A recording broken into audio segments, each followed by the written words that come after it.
First of all, a very good afternoon to all of you. I'm honored to get this opportunity to have interaction with such an august and elite body. And the subject has so very well been described by General Khurana.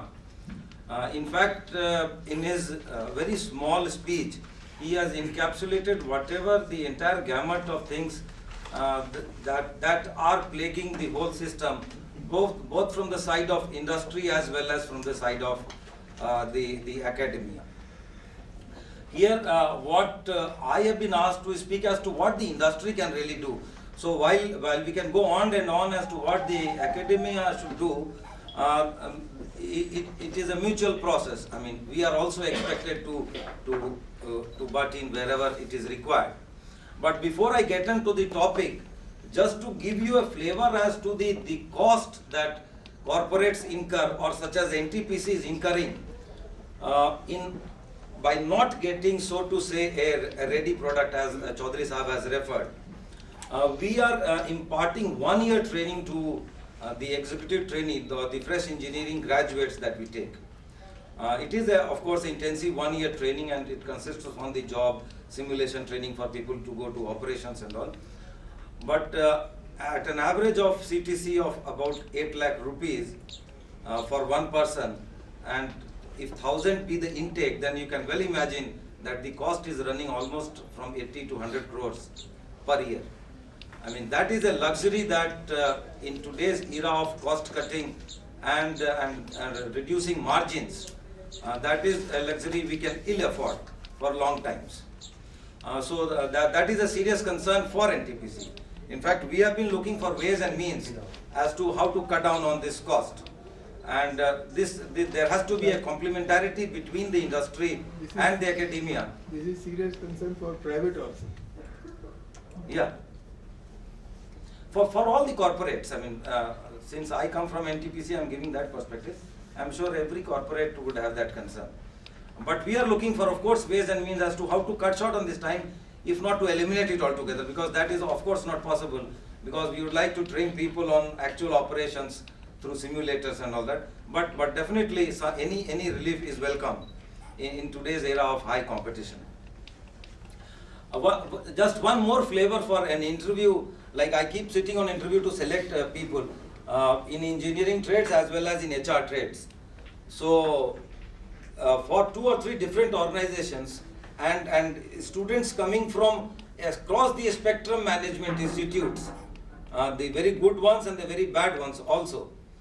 And suppose I ask a question on labor laws, which of course is important and which is part of the curriculum, or should be the part of the curriculum to be more correct. The answer that I get was that it was not part of my subject. It was not my subject at all.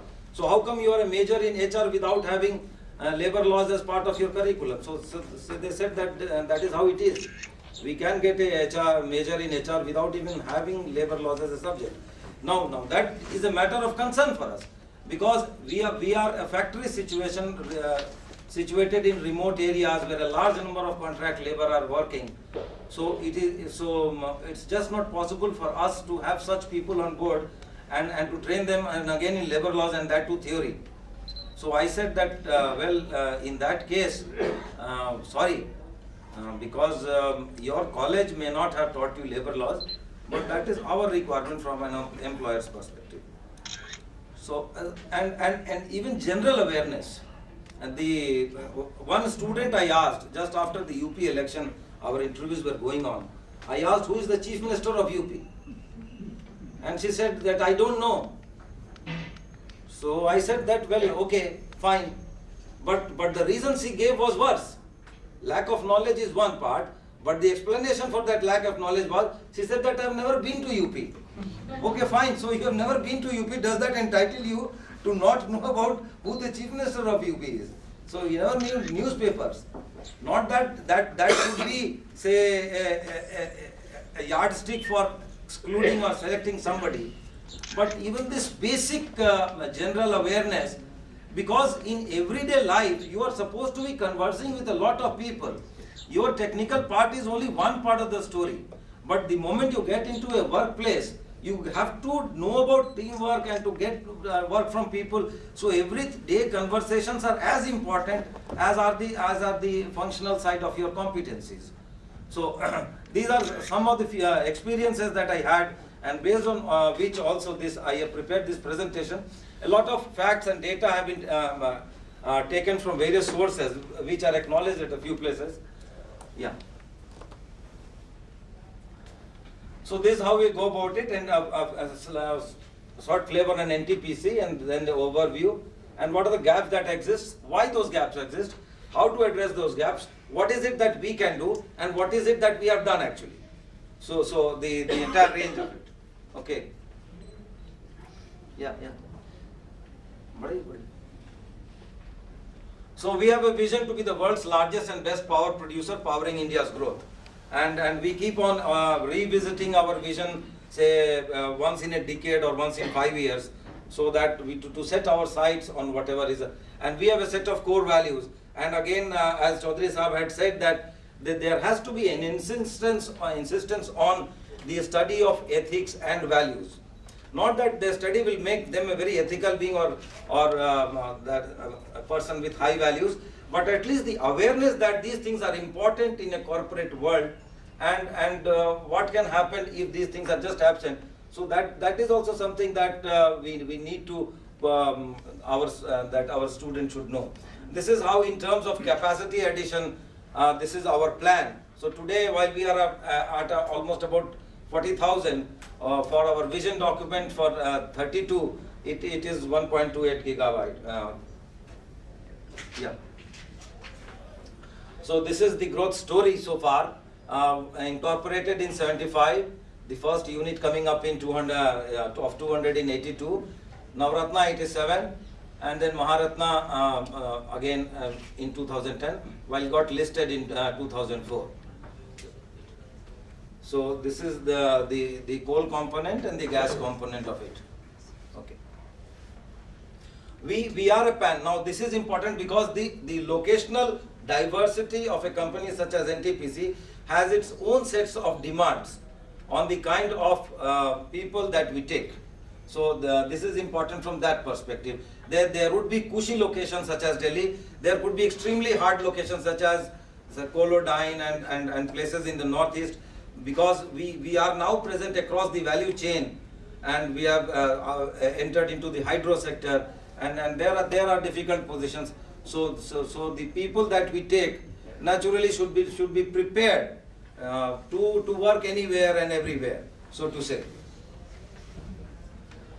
So we have about 20 joint ventures, 5 subsidiary for synergistic business diversification, and we are present in generation, trading, distribution, a JVV into power equipment manufacturing also, and power services and coal mining. And coal mining is a lot in news today, of course. So some facts about NTPC, things which all NTPC people, as indeed many people, I mean, the country is proud of, that despite being in the public sector, these are our achievements. Ranked third best place to work for. In fact, as late as this July 2012, NTPC has received an award where it was ranked behind Google and Intel as the third best employer. And the survey was quite extensive by Great Places of Work Institute. And almost more than 500 companies participated in it. These are some other stats about NTPC, third largest in Asia and all. While this shows about the efficiency part of it, that while so far as the capacity part is concerned and the generation part, so having 16% of the capacity in the country, we are producing 25%. So the efficiency part is there. So I can say that every fourth bulb in this room also has been powered by NTPC. So these are some of the financials you can see for yourself: market cap, asset base, and the shareholding pattern. 84.5 is with the government of India, while the rest is in the public domain. Yeah.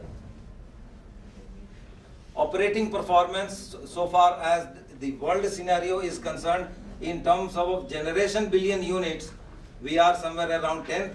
But for the capacity utilization part of it, you can see that NTPC is right there at the top, and this is data for 2009. Financial performance, the latest ones, financial year 12, almost 10,000 crores is the PAT, and the growth year on year is 1.3%. Okay, so after something about NTPC, we come to the topic per se. Yeah. Now, the background has been laid very well by General Khurana, but at the risk of repetition, I say that a productive interface between academia and industry in the present time of knowledge economy is not only important, but it is critical requirement. And it's all about knowledge transfer and experience stroke technology transfer from both the sides. And university and industry, which have long been operating in separate domains, are now rapidly closer to each other to create synergies. The constantly changing management paradigm